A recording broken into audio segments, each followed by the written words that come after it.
जो कुछ तुमने कहानियों में सुना है उसे भूल जाओ। कीवियन रूस केवल सिंहासनारूढ़ राजकुमारों का नहीं था, बल्कि उन लाखों साधारण लोगों का भी था जो हर दिन जीवित रहने के लिए जूझते थे। खिड़की विहीन झोपड़ियां, मौसमी भोजन, सप्ताहांत पर स्नान, यही यथार्थ था। यहाँ नियमित वेतन और अवकाश नहीं थे, पर समुदाय था, चूल्हा था और ये समझ थी कि अकेला चना भाड़ नहीं फोड़ सकता। लोग सुबह से शाम तक खेत जोतते थे और सर्दियों में संचित भोजन, सूखी मछली और आपसी सहयोग के बल पर जीवित रहते थे। ये स्वर्णिम काल नहीं था, लेकिन लोग किसी तरह गुजारा कर लेते थे।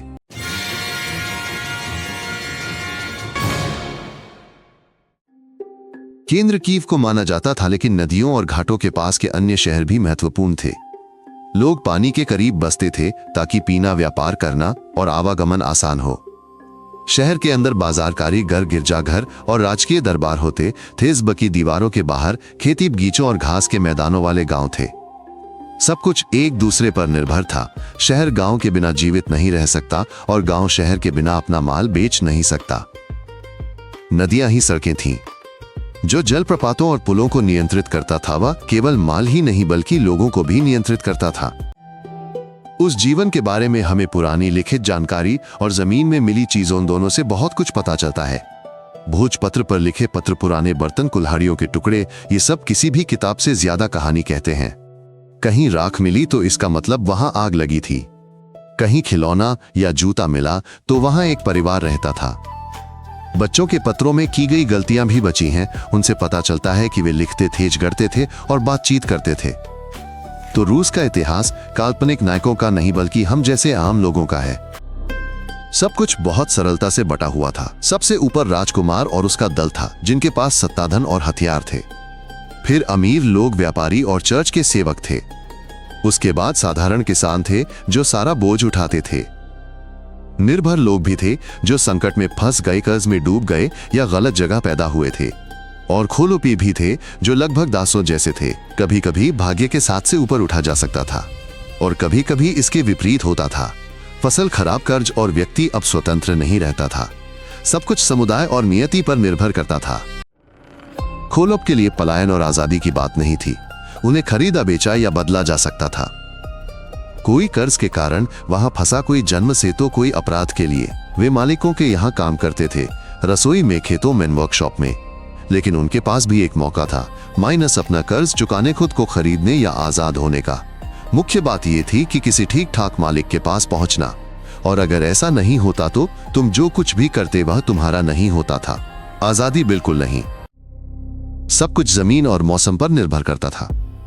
बसंत में जुताई, गर्मियों में घास और सूखी घास, पतझड़ में कटाई, सर्दियों में इंतजार। वे राई और जई बोते थे, शहद इकट्ठा करते थे, जामुन सुखाते थे और मछली को धुआं देते थे। जंगल मशरूम और जंगली जानवरों से भोजन देता था, लेकिन आग जंगली जानवर या पाले से खतरा भी बन सकता था। सर्दियों के लिए भोजन, लकड़ी और पुआल का भंडार करते थे।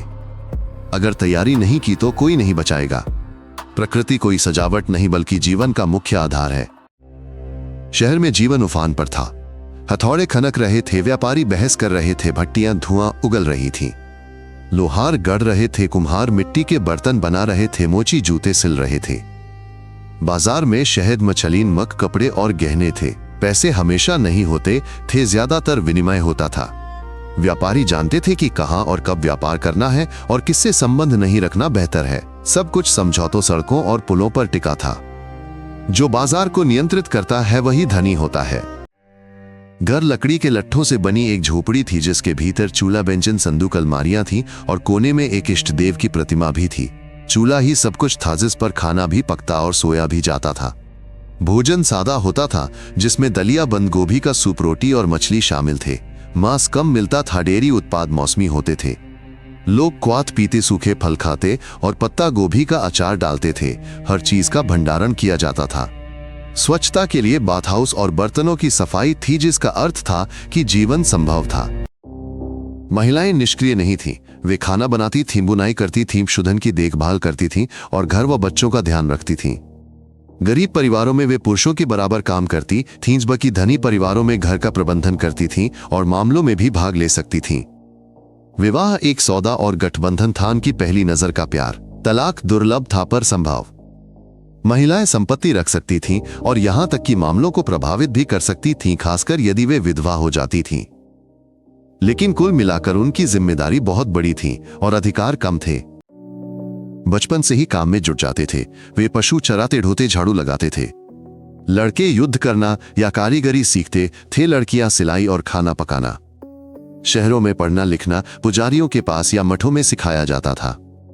जो साक्षरता सीख लेता वह कामकाज संभाल सकता, पत्र लिख सकता, प्रार्थनाएं पढ़ सकता था। यह दुर्लभ था पर चमत्कार नहीं। कुछ बच्चे तो अपने माता पिता और दोस्तों को भोजपत्र पर चिट्ठियां भी लिखते थे। वे ऐसे ही जीते थे, बिना बस्तों के पर जिम्मेदारियों के साथ। रूस के ईसाईकरण से पहले लोग प्रकृति की शक्तियों, सूरज, पानी और आत्माओं में विश्वास करते थे। फिर ईसाई धर्म आया, मंदिर, उपवास, संत। लेकिन पुरानी रस्में नहीं गईं। मास्लेनित्सा को पाला कोल्यद की विश्वास जीवन का हिस्सा था कि कोई अलग बात। त्योहार केवल प्रार्थना करने के लिए ही नहीं बल्कि मौज मस्ती करने के लिए भी थे। गीत, खेल, नृत्य। चर्च ने सब कुछ व्यवस्थित करने की कोशिश की, लेकिन लोग अपनी जिंदगी जीते रहे। दोनों साथ साथ चलते रहे, माइनस आत्मा में भी और कैलेंडर में भी। बीमार पड़ने पर जड़ शहद या स्नान से उपचार करते थे। दांत दर्द होने पर काढ़ा मुंह में रखते थे। कटने पर राल से ढकते थे। दाई प्रसव कराती थी और जानकार जड़ी बूटियों से इलाज करती थी। कभी कभी मदद मिलती थी भी, कभी नहीं। औसत जीवन लगभग 30 वर्ष था, लेकिन ये इसलिए था क्योंकि बच्चे अक्सर मर जाते थे। जो वयस्कता तक जीवित रहते थे वे लंबा जीवन जी सकते थे। चिकित्सा आदिम थी पर वे यथासंभव प्रयास करते थे। नियम थे, चुराया तो चुकाओ, मारा तो चुकाओ, हत्या की तो भारी कीमत। लगभग हर चीज का जुर्माना था। न्याय अलग अलग तरह से होता था, कोई नियमों के अनुसार तो कोई ताकत के बल पर। गवाहपत्र और कभी कभी परीक्षण भी होते थे। जेलें लगभग नहीं थीं, ज्यादातर मामलों में समझौता कर लिया जाता था। मुख्य बात यह थी कि परिवार बदला न ले और मामला बंद हो जाए। समुदाय में शांति सजा से ज्यादा महत्वपूर्ण थी। हर कोई भुगतान करता था, पैसे खा लो, मछली या शहद से या काम करके, जैसे पुल बनाना, सड़क साफ करना या किसी अभियान पर जाना। पहले राजकुमार खुद ही ये सब इकट्ठा करते थे, जिसके लिए वे अलग अलग क्षेत्रों में घूमते थे। बाद में उन्होंने कर संग्राहक नियुक्त करने शुरू कर दिए।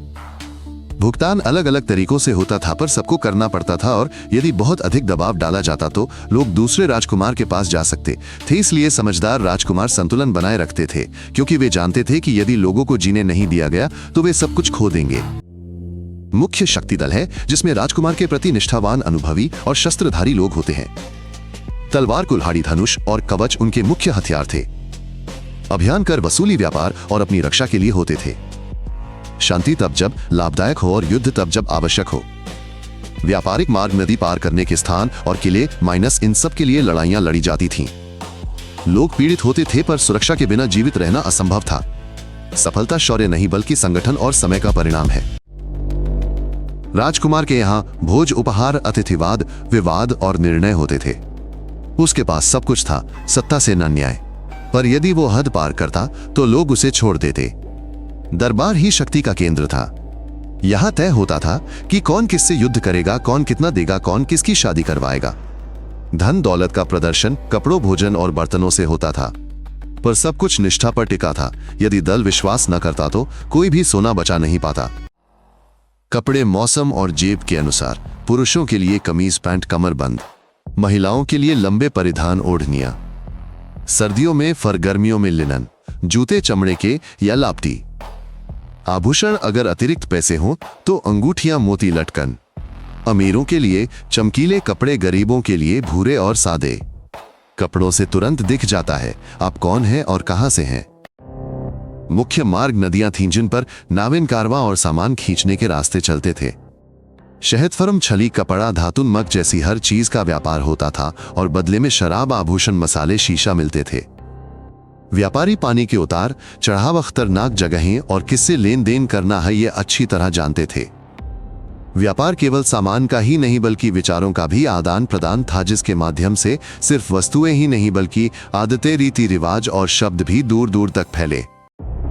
सभी इल्या, मुरामेत्स, दुब्रिनिया और अलेशा को जानते हैं। ये बिलीनाएं अर्थपूर्ण कहानियां हैं जिनमें शक्ति, सम्मान और कमजोरों की रक्षा का भाव है।